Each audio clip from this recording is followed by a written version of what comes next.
La tua cara sorellina.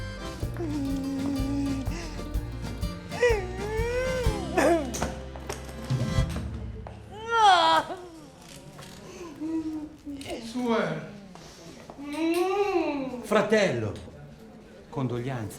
Grazie. Fuoco, tranquillo, guardalo. Oh, sembra vivo, sembra vivo. Non ha sofferto per me, non ha sofferto assolutamente. A proposito, se c'è bisogno, c'è Vittorio. Per le cose di famiglia c'è Vittorio. Preghiamo. Scusi, ma lei chi è? Amore. Ma come chi è?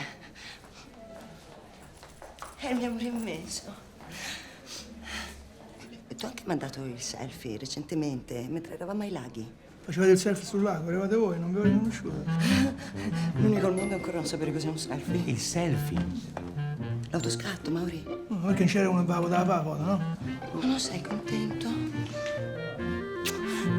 L'occasione è quella che è. Te l'ho mandata per farti conoscere l'amore della mia vita. Un altro?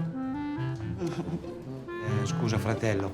Noto delle ostilità. Stai tranquillo, non ti preoccupare. Il campo è libero, vai tranquillo, fratello. C'è qui il Vittorio, su, preghiamo. Io non ce l'ho con te. È che questo ogni 3 ore ne porta uno come le poppate, in più prende l'accento. Perdoni un secondo.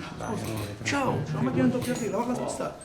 Maurizio, stai cercando di farmi sentire in colpa perché io faccio fatica a trovare l'uomo della vita mia. Maurizio, non è colpa mia, hai capito? E non è chi prova tutti però, cavolo, Naggi alla miseria, non c'è manca il tempo materiale. Io do capito a te. Prima vuoi far sentire estranea a casa mia, ma non ci riesci, bello, no, non ci riesci, Io? perché questa è pure casa mia. Perché papà ci ha cresciuto così, te lo vorrei ricordare. Si divide tutto. Oneri E onore. Bravo. Bravo. A papà. A papà.